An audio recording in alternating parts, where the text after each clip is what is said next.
Hello, we are back with some more SCL casting, and I am here with Maeve today.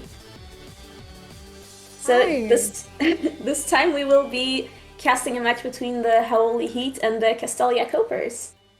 Yeah, And this is, yeah. Sorry, go ahead. sorry, my bad as well. The Copers, I've been told, actually are out of the tournament, sadly for them. But Howley Heat are still fighting for a bye, so they've got a reason to win this.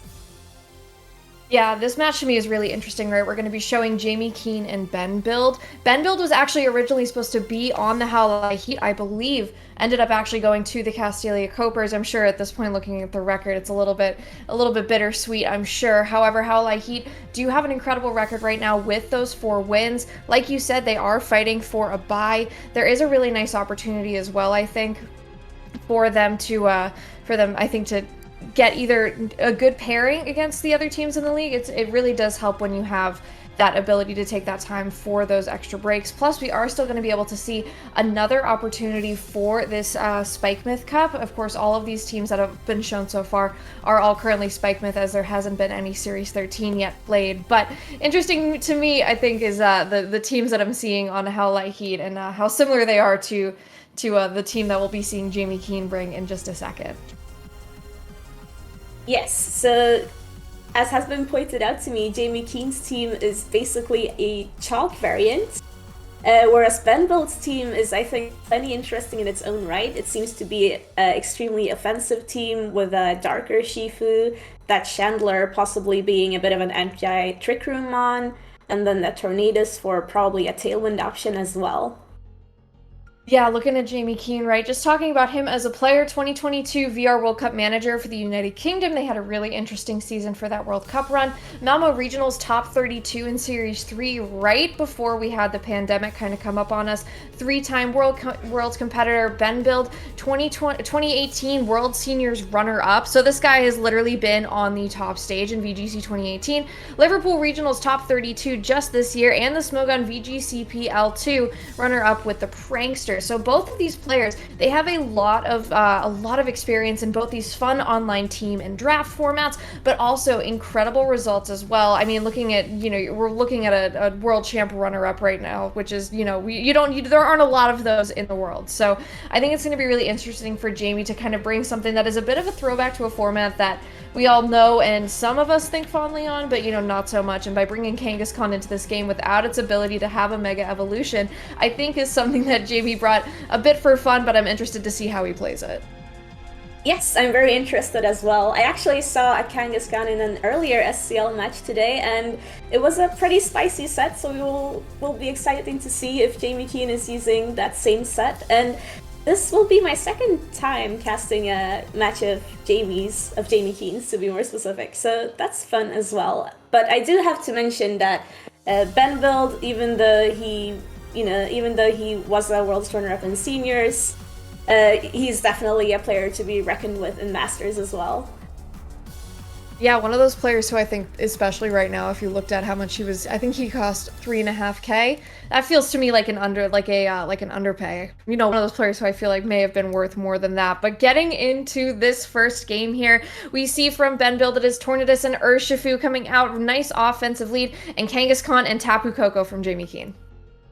Yes, so it would be pretty fair to assume that this Kangaskhan is perhaps threatening a fake out onto that Tornadus, and similarly, the Koka is pressuring it with some electric type moves as well. But we did see a quick reveal of the Kangaskhan's moves, and those were indeed quite spicy, I think I have to say.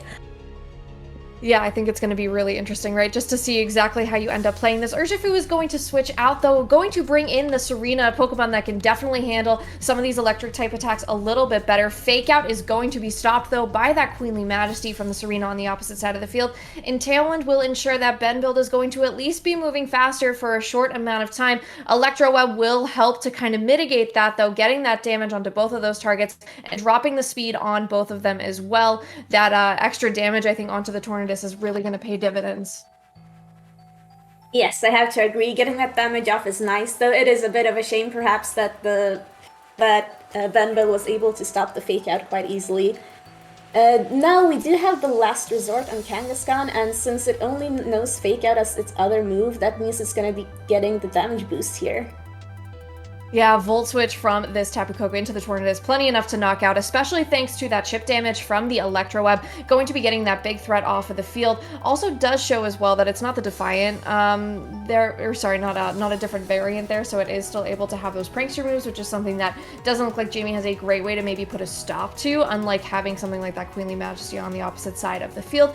Cresselia coming in here, last resort from this Kangaskhan, definitely trying to show Ben something quite interesting and fun, but it's not enough to get the knockout on this Serena. Serena hangs on with just a tiny sliver of HP and eats its Citrus Berry here. Citrus Berry, I think, showing it can be pretty helpful to get this Power Whip off onto this big, chunky Cresselia. Cresselia does handle that pretty comfortably, though.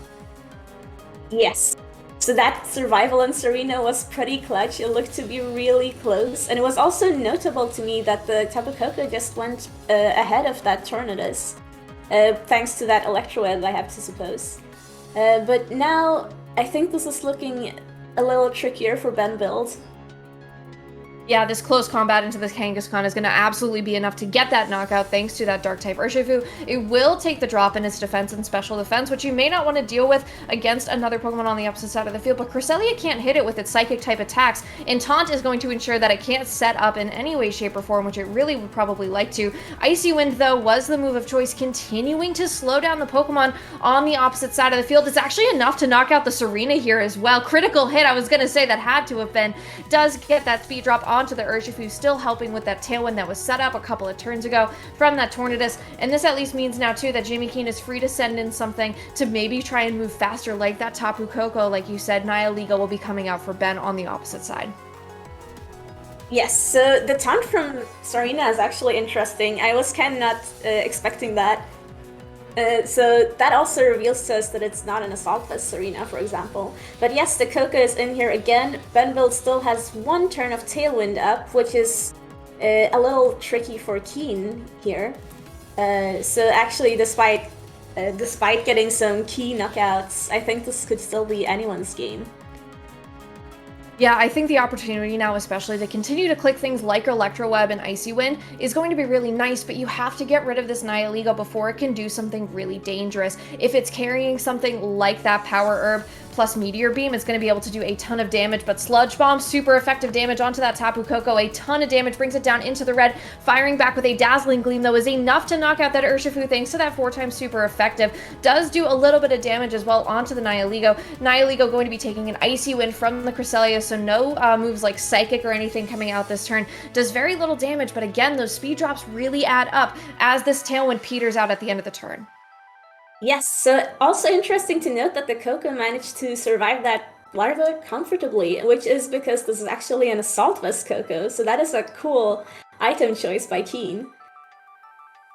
Yeah, Electro Web coming out real quick into this Nihilego. Again, another speed drop this turn. It is just Jamie Kean's team feels entirely like it is meant to just slow down the opposite side. Psyshock into the Nihilego is going to be enough to get that wrap up on this as well. An incredibly fast and offensive game from Jamie Kean, and he's showing that Chalk is not outdated. Chalk is still good. Yeah, I have to agree. It's kind of funny that he went with a team that appears so outdated at a glance, but ended up just really putting in the work in that game. And also funny to see that Bennbuild's team was clearly like meant to be more of a hyper-offensive team, meant to like punch holes in Jamie's team easily, but because it has so much bulk, it just ended up weathering those hits and winning anyway. Something that I think is really interesting that you mentioned, right, is the location of that Assault Vest, because the Cresselia the Cresselia was not really worried about that taunt, but we saw the taunt come out from that Serena, so that shows that the Serena wasn't holding it, whereas Tapu Koko was. So even though you may have gotten hit pretty hard by some of those moves if you're Ben, you still did get a little bit of interesting information, like you know it's going to be a 2-hit knockout onto that Tapu Koko if you go for something like a Sludge Bomb, so maybe you just have to go for something like a Sucker Punch if that's an option that you have with the Urshifu, and then match that with something like a Sludge Bomb. So I think it's going to be a bit of an interesting way to see how Ben plays around, what he needs to do to adjust, and I think it's just going to be a little bit more positional. He may have to try and slow the game down a little bit on his own, Icy Winds notwithstanding. Yeah, I have to agree, and I'm interested to see how they adjust. Chandler is a Pokemon that I kind of would like to see from Ben, especially with the Kangaskhan basically revealing that it only has. Oh, but it has to be a scrappy Kangaskhan, actually, it might be. So maybe Chandler is not the call then. I mean, Chandler becomes funky to me, right? Because the Entei didn't come on from Jamie's side either. So you have to wonder, do you bring this Kangaskhan again? Is this something that's going to work for both a first game in a best of one-esque format? Whereas if you get that information for game two, because it wasn't something that he hid. He came out with it right in turn one, turn two. I think, these adjustments for game two are going to be pretty important, especially as it gets to maybe trying to decide if that fake out from this Kangaskhan is important enough to have, whereas you can only use something like Last Resort on the following turn. Does that mean that you are then dealing with a switch in of something that Ben is going to already know is going to be able to take that a little bit better? Tornadus and Serena, though, you're already stopping that fake out this turn that already puts Kangaskhan at a disadvantage. Tapu Koko and Cresselia, though, on Jamie Kean's side. Yes, so both battlers here are switching up their leads, but they are bringing Pokemon they brought last game. And it is still a little curious for me to see the Tornadus, especially because, yeah, he can stop that Cresselia from setting up a Trick Room, but it can still just go for those Icy Winds, slowly wear you down, slowly, slow down your Pokemon, and I think there is a pretty good chance we're just gonna be seeing that again. Yeah, this time seeing that Tailwind come out first and foremost once more thanks to that Prankster ability. We'll be seeing something I think is interesting as well. This Power Whip from the Serena should not get the knockout, I think, onto either of these Pokemon, which will give them the opportunity to go for something like a Volt Switch, get a bunch of damage off onto the Tornadus. We saw that this wasn't enough to get the knockout, but if this Cresselia goes for an Icy Wind, I think it might need a critical hit here into that Tornadus. It may still be able to get the knockout. However, switching in for Jamie Kean, instead of bringing that Kangaskhan to this game, he brings the Entei, a great counter for the Serena, has the opportunity to do that super effective damage. This Icy Wind as well going to come out, try and help counteract. That Tailwind is enough actually to get the knockout on the Tornadus. It was pretty close, I think, but you're dropping that speed on the Serena, which is pretty helpful moving forward. Yes, that's super effective damage, really helping that Cresselia get that knockout here. But it is interesting to me that Bennbuild chose to go for a Power Whip onto the Tapu Koko straight off the bat, and it was clearly the correct choice. But he was making a slightly risky read there that the Cresselia would not Trick Room, and he did get it right, so props to him.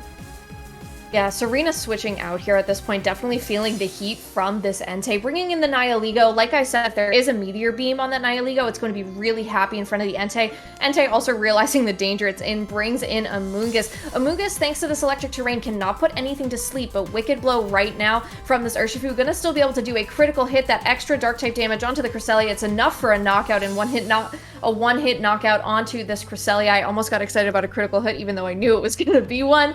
But again, if you send in something like this Tapu Koko, now would be a good time because your terrain hasn't run out yet. So if you send it in, let your terrain run out, maybe you can put some stuff to sleep with a Spore. Yes, good point, good point. The Tapu Koko Amoonguss mix is a little surprising, specifically because there is that anti-synergy of the electric terrain, removing your ability to Spore things.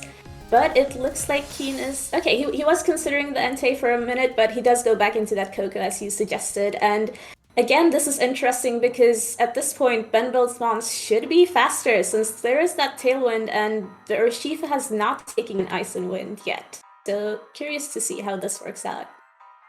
Yeah, I'm seeing Jamie hover over his moves. I think the move you have to select here is that Rage Powder. You just need to time out some of this terrain. You also can then go for an Electro Web or a Dazzling Gleam. I think Electro Web would at least slow them down, but Dazzling Gleam is going to do that super effective damage onto the Urshifu. Rage Powder from the Amoonguss is going to at least draw this attention away and keep this Tapu Koko safe for a moment. Sludge Bomb into this Amoonguss, showing again no safety goggles on either of these Pokemon here. Wicked Blow as well is going to target into that Amoonguss, is enough to get the knockout with a critical... Oh my goodness, I keep saying that. I of all of the Urshifu water matches I have cast, right, it's that red text. It triggers a Pavlovian response inside me. Electro Web from this Tapu Koko, though, will help to slow these Pokemon down, which I think is going to be really huge, especially if this Entei comes in. Yeah, so it is a little interesting for me to see Electro Web over Dazzling Gleam on the Koko, but it's possible that maybe he feels that he needs the speed drop in order to outspeed the Nihilego with his Entei, for example. or for some setting up for some other reason. But this does mean that the Urshifu is still around, and even if it did have a focus sash, we haven't seen that yet. It would have been broken by that Rocky Helmet on the Amoonguss, so Dazzling Gleam would have picked up the KO guaranteed. Yeah, Sludge Bomb from this Nihilego is going to be quick enough to go first, get this knockout onto the Tapu Koko as well. We saw how much damage that did as a one hit and in the beginning, and you're finally starting to get some beast boosts. And this is the moment that Ben really needs to start building some quick momentum here. Wicked Blow from the Urshifu targeting down into that Entei. Does a ton of damage. It leaves it down on a focus sash for this Entei there. Actually, no, it's not a focus sash. Ooh. That just stays on 1 HP. Sacred Fire into the Urshifu was not enough to get the knockout, but it does get the burn, which should get this knockout at the end of the turn thanks to that damage, I believe. No, it's not enough. Tailwind does peter out, though. This means that you should be faster. This is crazy. This is pretty crazy, but given this Entei does not have any sort of spread moves, I don't think there's any way out of this for Jamie Kean here. He's gonna have to lose his Pokemon. His final Pokemon at that, to that Nihilego, it looks like. Yes, yeah, there's the Power Gem. I was almost wondering if this was going to be a Meteor Beam with that Power Herb, right? And then you just have to pray for a miss and just hope that they went for a move that isn't fully 100% accurate. But Bennbuild definitely played it cautiously, I think, at the end and did click the correct move, as much as I think it would have been entertaining to see. But man, that Entei there really kind of had me gripping the table for a minute because I was so excited about the fact that it was like a Focus Sash living on that 1 HP. But either way, a little bit of interesting information, I think, to know, because I wonder if that is a low damage roll or a high damage roll on that Entei.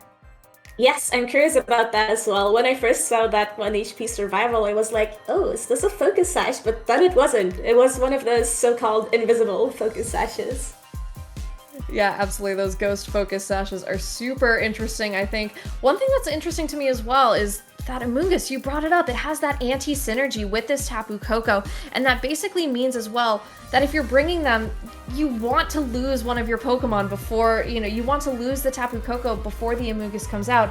And if you're trying to, take the Tapu Koko off of the field, is it better then that you don't go for something like a U-turn at the beginning, or a Volt Switch at the beginning of the game? Because is it better for you to maybe stay in and try and just tank some damage, get some extra Electro Webs off?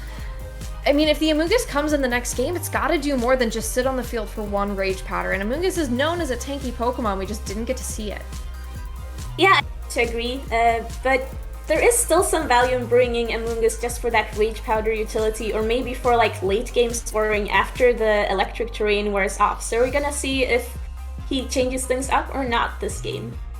Yeah, Tornadus and Serena, same lead from that game 2. Actually, same lead from game 2 for both of these trainers. Brings out the Tapu Koko and Cresselia on Jamie Kean's side. We've seen how much damage this Tapu Koko and Cresselia can do, and this is threatening this Tornadus instantly.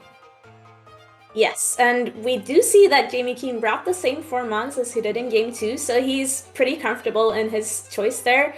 And more likely than not, we're gonna see some... Oh, he actually goes for a switch. Interesting.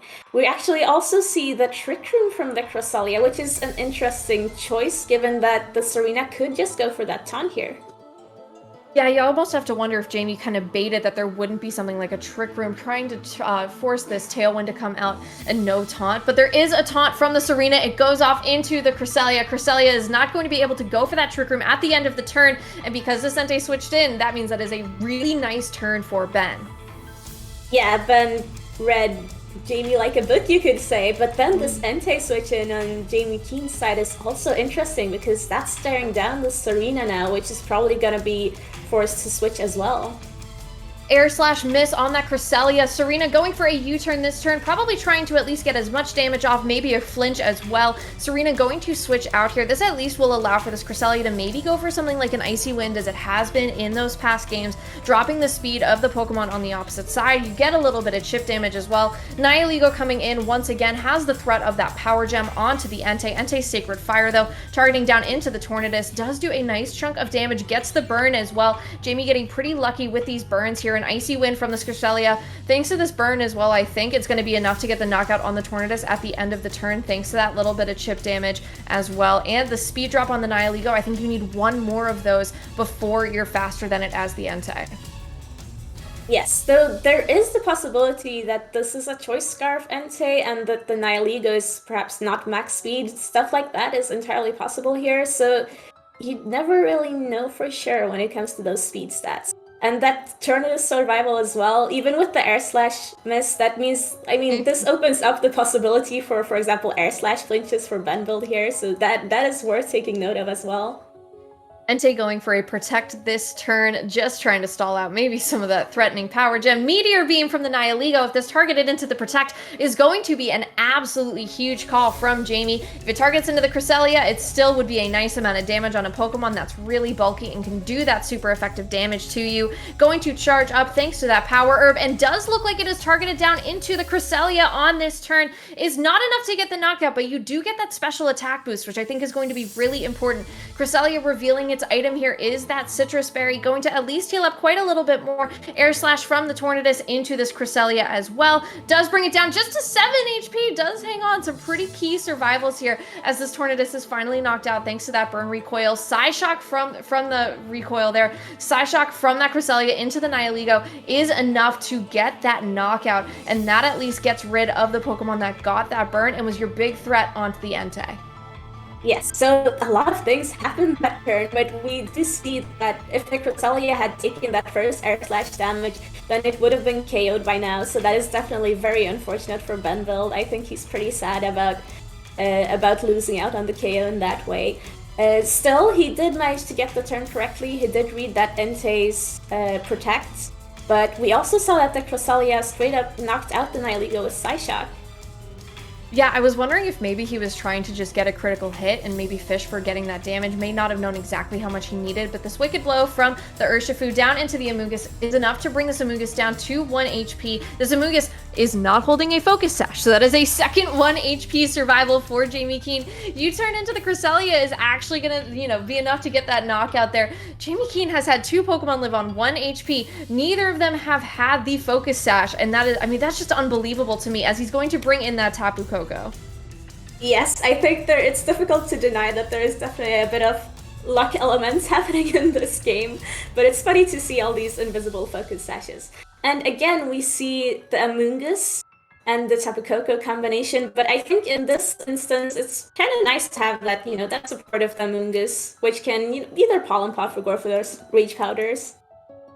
Yeah, and I think at that point, right, having that extra turn is really, really nice. This U-turn into that Amoonguss as well is going to be enough to get that knockout with that 1 HP, but that Rocky Helmet damage is truly huge at the end of it, right? Because you're doing more damage than you're taking. The electricity has disappeared, so it is a little tough. You're not going to have the opportunity to reset, but that Entei can come in now for Jamie Kean. At least try and get some big damage off, whether that be with a Sacred Fire or something like a Stomping Tantrum into the Serena.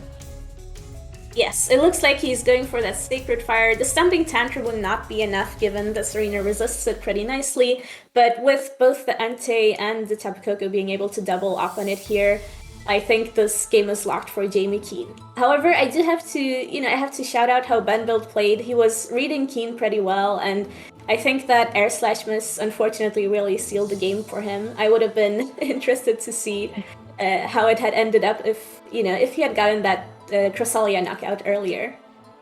Yeah, I absolutely agree with you, right? This Dazzling Gleam from the Tapu Koko is going to do a ton of damage there. Critical hit as well. Not really a ton. I did lie. Serena's going to eat its berry. It's still going to have to deal with something like a Sacred Fire from this Entei, and if that doesn't knock out, it has a good chance to get that burn as well. But like you said, this game is pretty wrapped up, I think, for Jamie. A really nice win for the Howleye Heat, which I know they definitely want to have to try and get that bye in the next turn, or in the next rounds beyond this. Really, I think, like you said, it's interesting to me that there is that miss was so important, I think, at this point. Because this miss at some point did mean that you had the opportunity to have another attack with that Cresselia. Cresselia was able to go for that Psyshock, which knocked out the Nihilego. And even though those one hit survivals or 1 HP non-knockouts, those Ghost Focus Sashes can be pretty fun. I think by the time that it had happened to that Amoonguss, that it wasn't as important towards the end of the game, because even if you had the Amoonguss get knocked out, you could still send in something like that Entei, something that's just going to do enough damage to the Serena over time. And I think we really only saw the Power Whip and the U-turn from the Serena, so we didn't see a lot of other capabilities, especially if it was carrying something like Triple Axle. Yes, I have to agree, and it's a good point about that Amungus survival. I agree that at that point, even if Amungus had gone down, I think it would have still been a pretty good situation for Jamie Kean. What really does seal the deal is the fact that Cresselia picked up the knockout on the Nihiliga with Psyshock, and I think the match could have looked rather different if the Nihiliga was able to live. Oh, but now we see the updated scoreboard here, and it's actually 3-3 for the Copers and the Holy Heat at the moment. Yeah, both of these teams are now staring at their Series 13 players with fingers crossed. They will be finishing up their matches as this day progresses, but taking a look now, right, how Light Heat, they really want this win. They don't want to add another loss to the board. There is a lot going on here. There are a lot of Kangaskhans that I can see Evan highlighting on the screen for me, which is quite funny to see a little bit of team building here. Looks like Jamie was the only one to maybe get a win with a Kangaskhan this week, so at least kudos to him on top of that. But again, they need their Series 13 players, both Baked and Francis, to kind of pull out some big shows here against Chris and Tekka on the Copers so that they have the opportunity to get that break. Yes, and on the Copers side, I mean, they are looking to go out of the league with at least one win, I have to assume. So, I mean, they can't make it to the playoffs, sure, but they're still fighting for something here, I think. Yeah, absolutely. And I think, if we want to take a jump back, that is going to be the end of our round 2. We still have 2 more very exciting rounds for today. So I definitely would not go anywhere because I'm sure if they're anything like this last game was, they're definitely going to be really interesting. We will catch you guys right after a short break.